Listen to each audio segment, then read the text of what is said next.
샬롬 샬롬 샬롬 샬롬. 하나님 사랑합니다. 여러분 주 안에서 사랑합니다. 창세기 15장 1절에서 21절 아브라함의 그 믿음 봅니다. 15장 야훼께서 아브라함의 후손 이스라엘 자손을 택하신 부분이죠. 이후에 야훼의 말씀이 환상 중에 아브라함에게 임하여 이르시되 아브라함아 두려워하지 말라. 나는 내 방표여 더욱 지극히 큰 상급이니라. 아브라함이 이르되 주 야훼여 무엇을 내게 주시려 하나이까. 나는 자식이 없사오니 나의 상속자는 이 다메섹 사람 엘리에셀이니이다. 아브라함이 또 이르되 주께서 내게 씨를 주시 아니하셨으니 내 집에서 길린 자가 내 상속자가 될 것이니이다. 야훼 말씀이 그에게 임하여 이르시되 그 사람이 내 상속자가 아니라 내 몸에서 날 자가 내 상속자가 되리라 하시고 그를 이끌어 밖으로 나가 이르시되 하늘 우러러 무뼈를 셀 수 있나 보라. 또 그에게 이르시되 내 자손이 이와 같으리라. 아브라함이 야훼를 믿으니 야훼께서 이를 그의 의로 여기시고 그에게 이르시되 나는 이 땅을 내게 주어 소유를 삼게 하려고 너를 갈대아인의 우르에서 이끌어낸 야훼니라. 그가 이르되 주 야훼여 내가 이 땅을 소유로 받을 것을 무엇으로 알리까.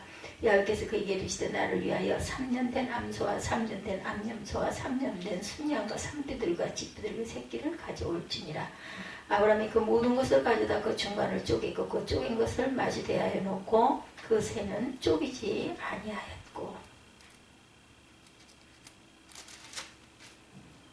솔개가 그 시체 위에 내릴 때 아브라함이 쫓았더라. 해질 때 아브라함에게 깊은 잠이 임하고 큰 후환과 두려움이 그에게 임하였더니 야훼께서 아브라함에게 이르시되 너는 반드시 알라. 내 자손이 이방에서 객이 되고 그들을 섬기겠고 그들은 400년 동안 내 자손을 괴롭히리니 그들이 섬기는 나라를 내가 징벌할지며 그 후에 내 자손이 큰 재물을 이끌고 나오리라.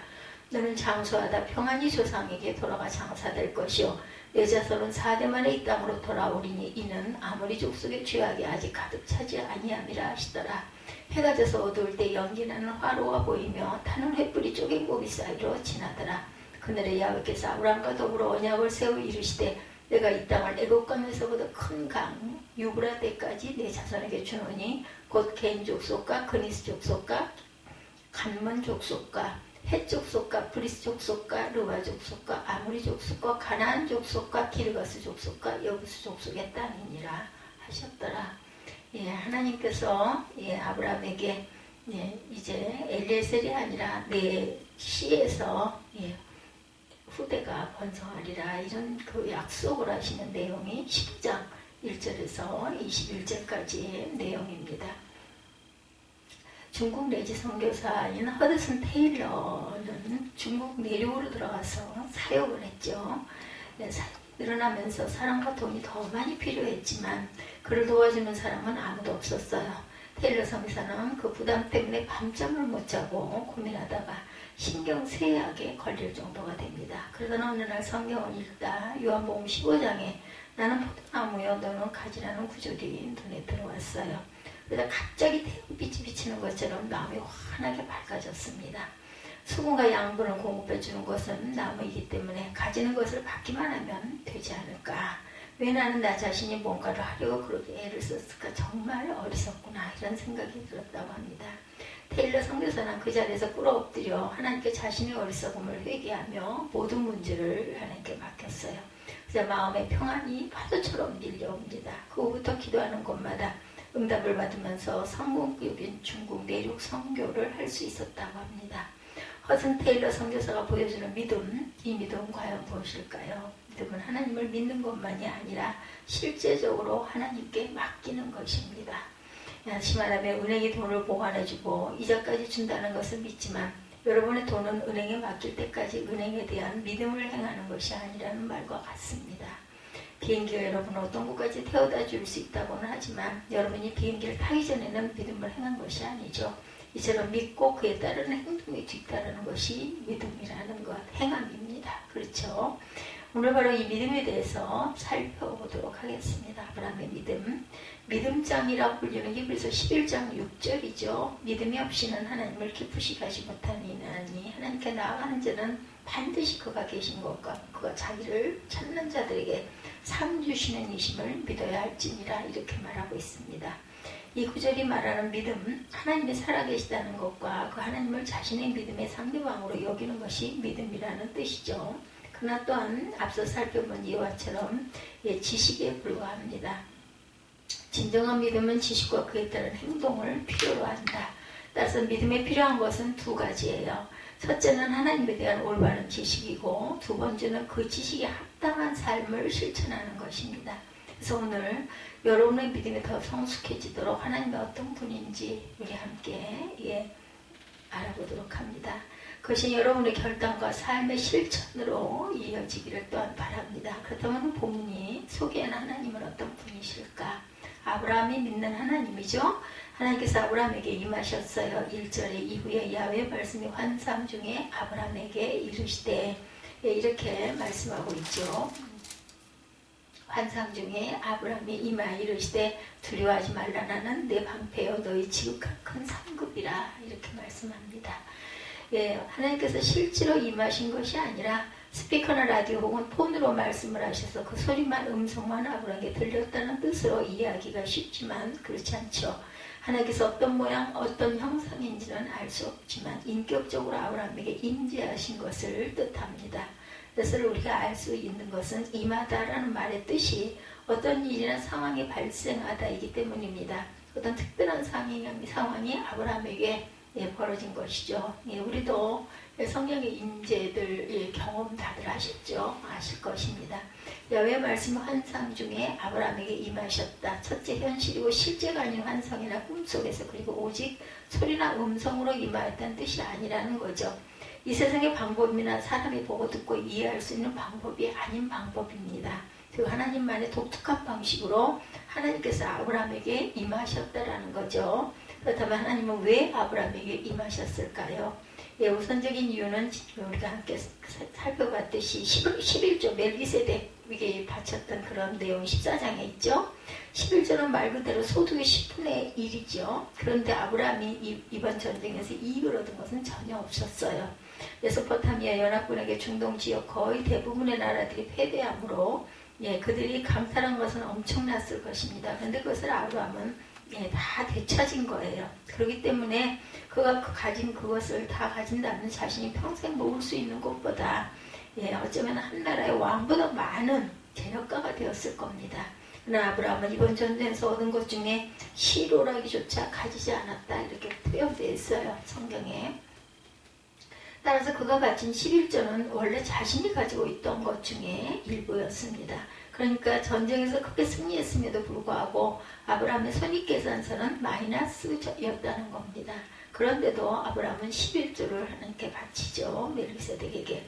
비록 아브라함이 전쟁의 승리의 대가로 물질을 얻은 것은 없었지만 강대국의 엄청난 대군은 물리친 승리를 얻었고 또한 롯을 비롯한 사람을 구했죠.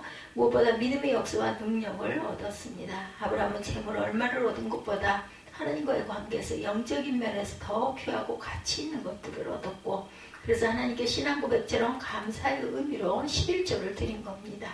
뿐만 아니라 아브라함은 소돔왕의 제안을 거절하죠. 전쟁에 승리한 자로 이렇게 전리품을 가져도 아무런 문제가 없습니다.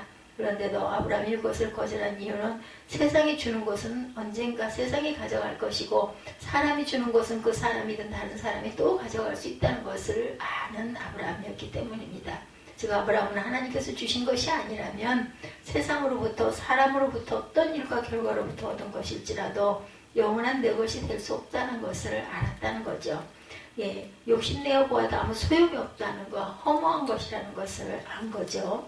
이런 두 가지 행동을 통해서 아브라함은 하나님을 향한 분명한 신앙 고백을 보여주었고 또한 불신자들 앞에 믿는 자의 당당한 모습을 또한 보여줍니다. 하나님은 바로 그것을 귀하게 보셨고 그래서 아브라함에게 임하십니다. 보여주고 항상 당당한 모습으로 귀한 그 아브라함에게 임하신 하나님, 결국 하나님께서 아브라함에게 임하신 이유는 무엇이라고 말씀해요? 아브라함이 샬렘왕 멜기세덱의 한 행동, 소돔왕 베라이의 한 행동, 세상 사람들이 볼 때 세상적이고 물질적인 기준으로 볼 때 정말 어리석은 행동으로 보일지 모르지만 하나님을 감동하게 만들었고, 또한 하나님께서 아브라함을 찾아가시게 만든 행동의 원천은 이러한 믿음이었다는 거죠.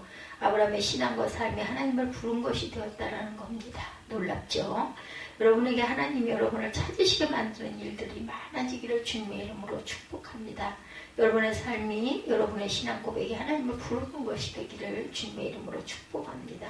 자녀와 자손의 복을 약속하시죠. 그리고 아브라함을 찾으신 하나님은 두려워하지 말라. 나는 내 방패요 지극히 큰 상급이라고 말씀하십니다. 예, 나는 방패다. 14장 20절에서 멜기세덱이 말한 너희 대적을 내 손에 붙이신 지극히 높으신 하나님이라는 구절과 연결이 되죠. 그리고 너희 지극히 큰 상급이라는 말은 14장 11, 12, 16, 21절에 나오는 재물 혹은 물품이라는 말과 연결이 됩니다. 그러니까 하나님께서 아브라함을 찾으신 이유는 바로 앞에 있었던 일과 연관이 있다라는 말이죠. 14장의 내용과. 즉 아브라함은 얻고 남긴 것의 11조가 아니라 자신이 가지고 있던 중에서 11조를 드린 거죠. 소돔 왕이 자신의 든든한 배경이 되어주려고 모든 전리품을 갖도록 후원자 보증인이 되어주겠다는 것을 거절한 거예요. 결국 무슨 말이냐? 세상이 주는 것이나 사람이 주는 것을 믿음으로 거절한 아브라함에게 만왕의 왕이신 하나님께서 상급을 주시기 위해서 임하셨다라는 것입니다. 그렇게 임하신 하나님께서 내가 너 아브라함의 배경, 후원자, 지원 세력이 되어주마. 내가 친히 너의 상급이자 재산이 되어주마. 이렇게 약속을 하십니다. 이 말씀을 들은 아브라함은 구체적으로 묻습니다. 세상이 주는 안정과 재물이라는 방패이자 상급을 버린 것 때문에 하나님께서 무언가 배워주시겠다고, 무엇을 주시겠다고 하시는데 그것이 무엇입니까? 주여 주야위에요. 무엇을 내게 주시려니까? 2절에 묻죠. 하나님 도대체 무엇을 주신다는 겁니다.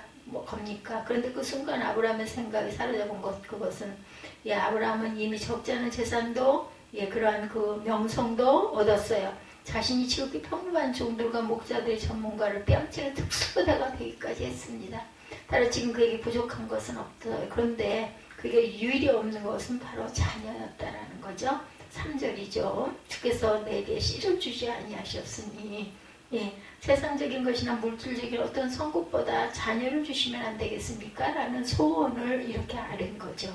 그래서 하나님께서 내 몸에서 날 자가 내 상속자가 되리라. 4절이죠. 아브라함과 사라 두 사람 사이 자식이 태어날 것이고 그가 아브라함의 상속자가 될 것이다.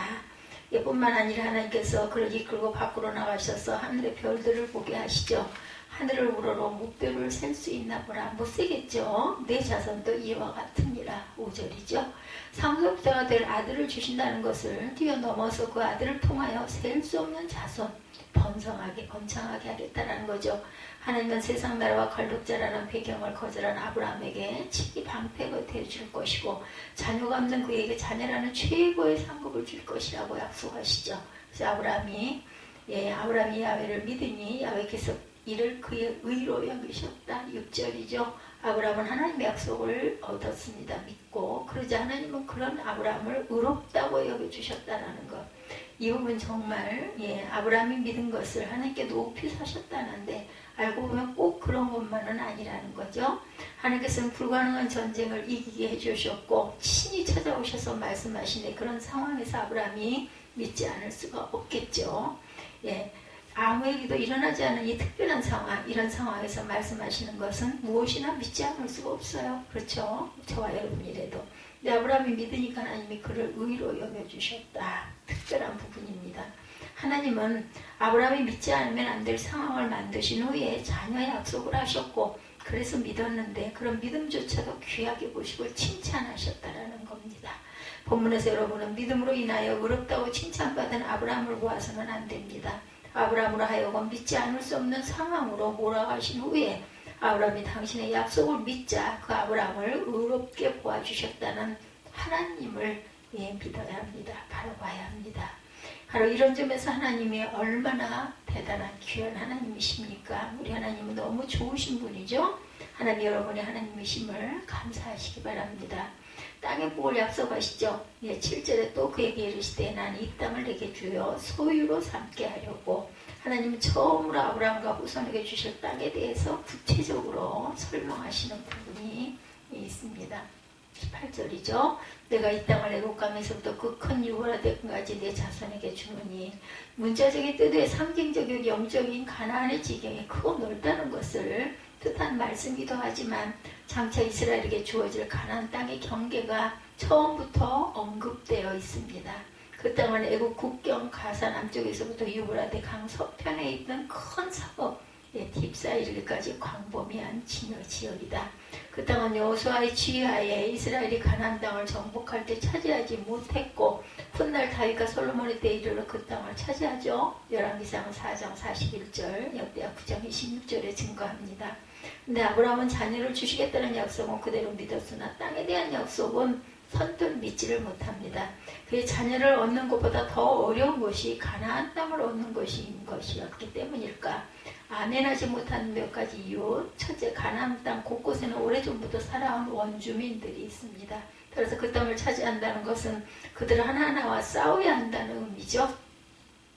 그 일이 결코 쉬운 일이 아니었기 때문에 아브라함이 망설이죠. 두 번째, 가나안 땅은 아시아와 아프리카를 연결하는 무역로, 군사도로상에 있다 보니까 동서양의 강대국들이 끊임없이 부딪히는 곳이기도 하다. 믿지 못하겠다는 것을 겁이 나는 거죠. 주인 따로 없는 땅이라는 말입니다. 그런 땅에서 주인 행세를 한 순간 아시아와 아프리카 열강들의 타겟이 될 것을 아브라함은 알고 있었어요. 세 번째, 가나안 땅의 형편이 이렇다 보니 아무리 하나님의 선물로 주어질 땅이라 하더라도 아브라함은 별로 가지고 싶지 않은 땅일 수도 있었던 것이죠. 그래서 망설이면서 대답을 못하는 아브라함에게 하나님께서 나를 위하여 3년 된 암염소와 3년 된 순양과 산미들과 식비둘기 새끼를 가져오라고 말씀합니다. 언약을 체결하자는 거죠. 즉 하나님께서 당신의 약속이 확고한 것임을 알게 하시려고 언약식을 행하자는 것입니다. 그래서 아브라함은 곧바로 제물을 준비하고 산비둘기와 집비둘기 새끼를 제외한 것들을 반으로 쪼개서 제단 위에 올리죠. 그런데 이 장면은 오늘 보면 아주 중요한 부분입니다.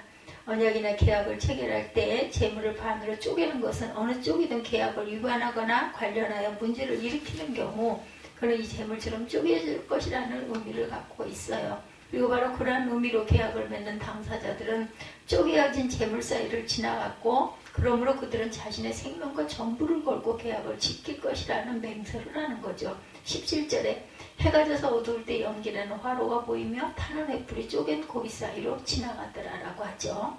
화로와 횃불은 주로 불과 빛으로 스스로를 나타내신 하나님의 임재를 상징합니다. 따라서 이 화로와 횃불이 제물 사이를 지나갔다는 것은 하나님께서 그 사이를 지나가셨다는 뜻이 됩니다.